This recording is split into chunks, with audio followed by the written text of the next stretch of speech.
Mimi leo hii kuwa gavana,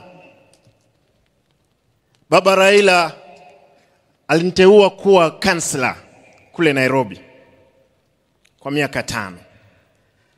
Baadaye nikiwa nanyang'anywa tiketi yangu ya ubunge, baba akaamua anipe tiketi ile. Nikakuwa mbunge wa 2 kule Nairobi kwa tiketi ya chama.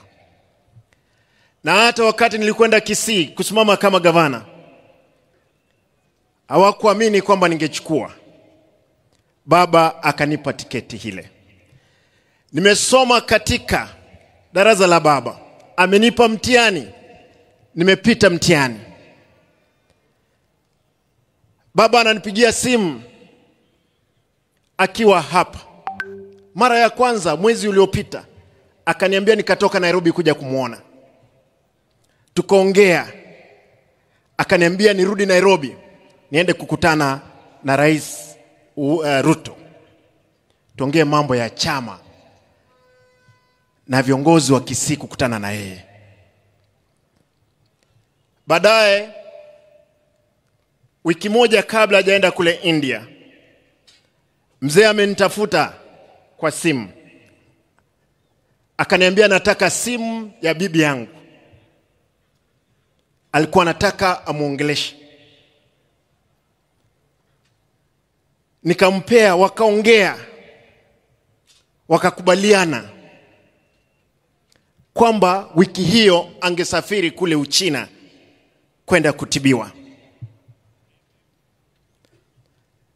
Lakini baadaye nikaondoka Kisii mara moja kuelekea Nairobi kumuona. Nikaenda nyumbani, nikakutana na mama Aida. Nikampata. Mzee alikuwa Serena. Akaniambia, Simba, usije Serena, uje nyumbani. Tukakutana. Mzee akaniambia, Simba, nataka niende Malindi kwa siku 2.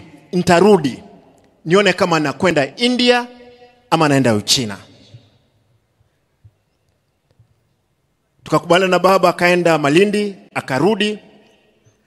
Tukakutana na Mheshimiwa William Ruto, rais wetu. Rais akaniambia, we cannot gamble with the life of our brother Raila Amolo Odinga. I'm giving a plane tomorrow to take mzee to India.